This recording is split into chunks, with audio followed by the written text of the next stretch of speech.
हर हर महादेव। आप सभी का हार्दिक स्वागत है मेरे YouTube चैनल पर। भगवान भोलेनाथ आप और आपके परिवार की सदा रक्षा करें।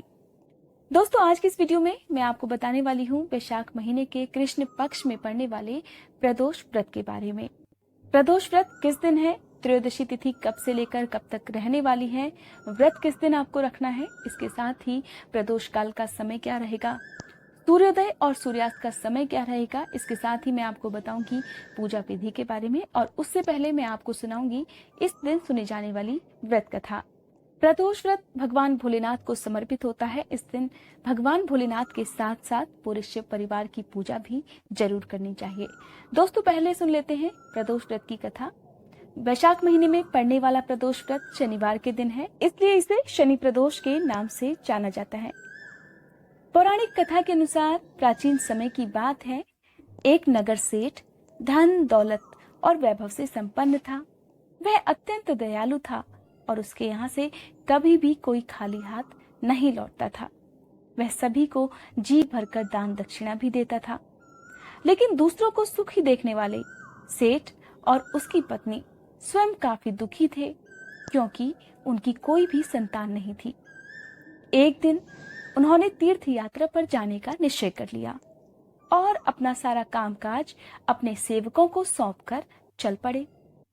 अभी वे दोनों नगर से बाहर निकले ही थे कि उन्हें एक विशाल वृक्ष के नीचे समाधि लगाए एक तेजस्वी साधु दिखाई पड़े। सेठ और सेठानी ने सोचा कि साधु महाराज से आशीर्वाद लेकर आगे की यात्रा शुरू करनी चाहिए।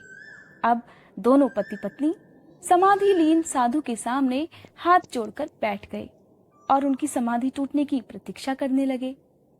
सुबह से शाम और फिर रात हो गई, लेकिन उन साधु की समाधि नहीं टूटी। मगर सेठ पति पत्नी धैर्यपूर्वक हाथ जोड़कर पहले की तरह ही शांत बैठे रहे और इंतजार करते रहे। आखिरकार अगले दिन प्रातःकाल साधु महाराज समाधि से उठे। सेठ पति पत्नी को देखकर वह मंद मंद मुस्कुराने लगे और आशीर्वाद स्वरूप अपना हाथ उठाकर बोले, मैं तुम्हारे अंतर्मन की दशा जान गया हूँ वत्स। मैं तुम्हारे धैर्य और भक्ति भाव से अत्यंत प्रसन्न हूँ।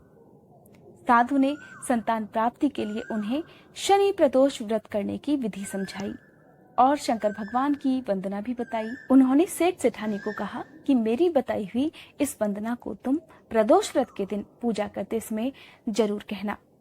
हे रुद्रदेव शिव नमस्कार, हे नीलकंठ सुर नमस्कार, शिव शंकर जगत गुरु नमस्कार, शशि मौली चंद्र सुख नमस्कार, हे उमाकांत सुधी नमस्कार, उग्रत रूप मन नमस्कार, ईशान ईश प्रभु नमस्कार, विश्वेश्वर प्रभु शिव नमस्कार।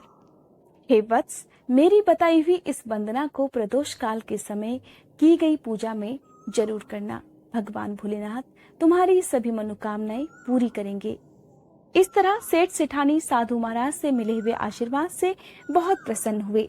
दोनों तीर्थ यात्रा के लिए निकल पड़े और जब उनकी तीर्थ यात्रा समाप्त हो गई तब दोनों वापस घर लौटे और साधु महाराज के बताए हुए नियम अनुसार उन्होंने शनि प्रदोष व्रत किया। इस व्रत के प्रभाव से और भोलेनाथ की कृपा से सेठ जी की पत्नी ने एक सुंदर पुत्र को जन्म दिया। इस तरह उन्हें संतान सुख भी मिला और इसके साथ ही उस सेठ सेठानी की प्रसिद्धि दूर दूर तक फैलने लगी। दोस्तों, यह थी प्रदोष व्रत के दिन सुनी जाने वाली कथा। कहा जाता है कि व्रत के समय सुबह और शाम दोनों ही समय व्रत की कथा पढ़ना या सुनना अनिवार्य होता है। बिना कथा सुने आपकी की गई पूजा का, आपके किए गए व्रत का पूरा फल आपको नहीं मिल पाता है। अब पहले जान लेते हैं त्रयोदशी तिथि के बारे में, प्रदोष व्रत की तिथि के बारे में। इसके साथ ही मैं आपको बताऊंगी आज के कुछ जरूरी नियम भी।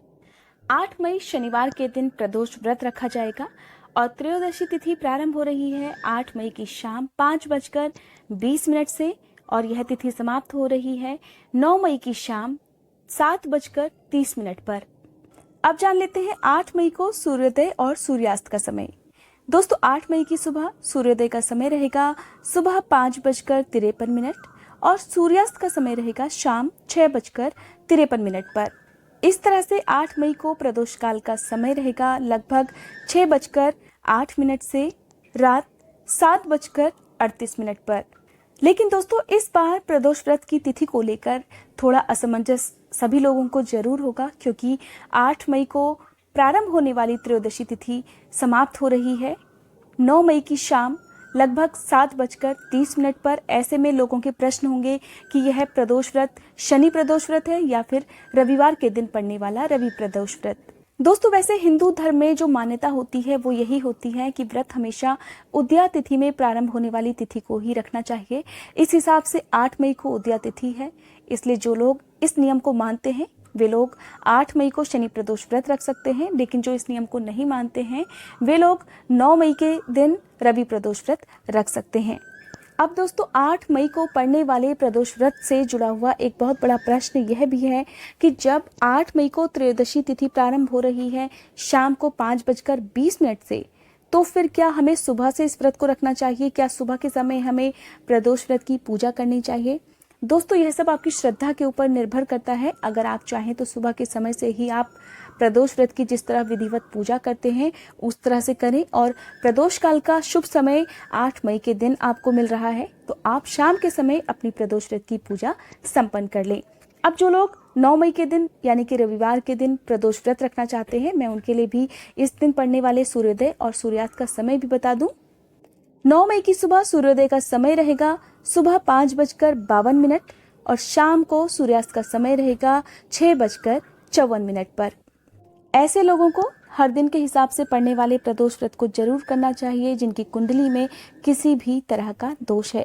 कहा जाता है कि भगवान भोलेनाथ की पूजा प्रदोष काल में जो लोग करते हैं, पूरे नियम के अनुसार करते हैं, उन पर भगवान भोलेनाथ बहुत जल्दी प्रसन्न होते हैं और उनके सभी कष्ट दूर कर उनकी सभी मनोकामनाएं भी पूरी करते हैं। कहा जाता है कि शनिवार के दिन भगवान भोलेनाथ के साथ साथ शनिदेव की भी कृपा प्राप्त की जा सकती है, और जो व्यक्ति शनि प्रदोष व्रत रखता है उसे हर तरह के रोगों से, हर तरह के दोषों से मुक्ति मिल जाती है। कहा जाता है कि कुंडली में जितने भी दोष हैं प्रदोष व्रत को करने से वह भी दूर हो जाते हैं। दोस्तों किसी भी प्रदोष व्रत के दिन जो विशेष पूजा होती है वह प्रदोष काल में ही की जानी चाहिए।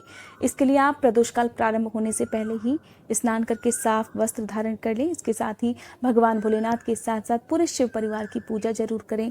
भगवान भोलेनाथ को आज के दिन संभव हो तो बेलपत्र, कनक, धतूरा जरूर चढ़ाएं।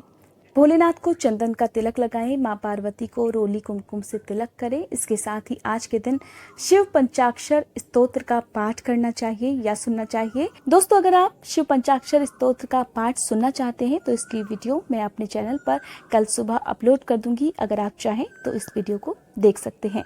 इसके साथ ही प्रदोष व्रत के दिन आप भगवान भोलेनाथ को खीर का भोग जरूर लगाएं। ध्यान रहे कि खीर अखंडित चावल की ही बनी होनी चाहिए, क्योंकि प्रदोष व्रत में अखंडित चावल का भोग भी भगवान भोलेनाथ को लगाया जाता है। इसके साथ ही आपकी जो भी मनोकामना है उसकी पूर्ति के लिए भगवान भोलेनाथ के साथ साथ पूरे शिव परिवार से प्रार्थना करें। साथ ही प्रार्थना करें कि इस बीमारी से आप और आपके परिवार की सदा रक्षा करें, सबकी सुरक्षा करें। प्रदोष व्रत के दिन शाम के समय यानी कि प्रदोष काल में पूजा करने के बाद चंद्र देवता की पूजा जरूर करें, उन्हें अर्घ दें। इसके साथ ही आप शुद्ध सात्विक यानी कि मीठा भोजन खाकर आज के दिन आप अपना व्रत खोलें, क्योंकि किसी भी प्रदोष व्रत में मीठा भोजन ही ग्रहण किया जाता है।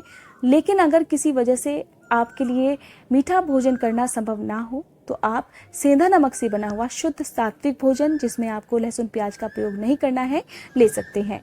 किसी भी इच्छा पूर्ति के लिए आप प्रदोष व्रत के दिन किसी बैल को हरा चारा जरूर खिलाएं। दोस्तों यह थी आज की वीडियो। उम्मीद करती हूँ ये वीडियो आप सभी को पसंद आई होगी। अगर आज की ये वीडियो आपको पसंद आई हो तो लाइक करने के साथ ही कमेंट बॉक्स में भोलेनाथ की जय जरूर लिखिएगा। साथ ही आप अपने सुझाव भी कमेंट बॉक्स में लिख सकते हैं।